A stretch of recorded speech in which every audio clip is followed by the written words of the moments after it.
Under surveillance this morning, pushing for a ceasefire.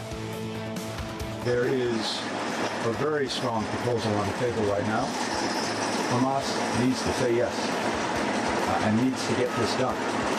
That is our determination, and we will not rest, we will not stop until we're reunited with Israel.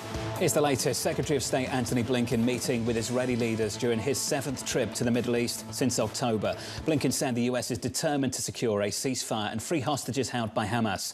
The meeting coming one day after Israeli Prime Minister Benjamin Netanyahu said Israel will invade Rafah regardless of any agreement. Bloomberg's Mario Parker joins us now from Washington. Mario, the Secretary of State describing the proposal as a very strong one. He's also described it as extraordinarily generous from Israel. Mario, could you describe the offer that's currently on the table?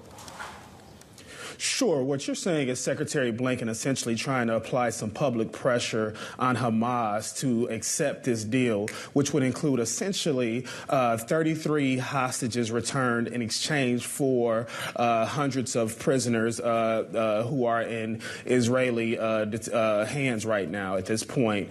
A ceasefire for about 6 weeks or so. It's a little bit unclear on the exact timeline in that regard, but the consensus seems to be about 6 weeks or so.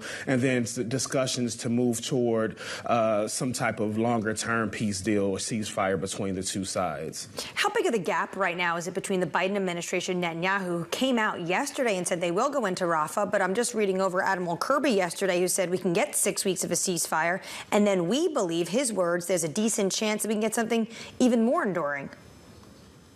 Yeah, well, what you're saying right now is just politics at play, right? Not only the geopolitics, there's the politics that the administration is feeling on this side. There's the politics that Netanyahu is feeling on his side as well, right? So you alluded to the strong comments that he made yesterday where he said that they would be going into Rafah, deal or no deal. You're seeing some pressure to his right. And keep in mind that Netanyahu is, on the right side, but he has some attacks from, some pressure from the right flank of his own party, essentially saying that if he doesn't invade Rafah, there'll be walkouts, essentially maybe putting his hold on power in jeopardy. So he's trying to thread the needle on both sides there as well.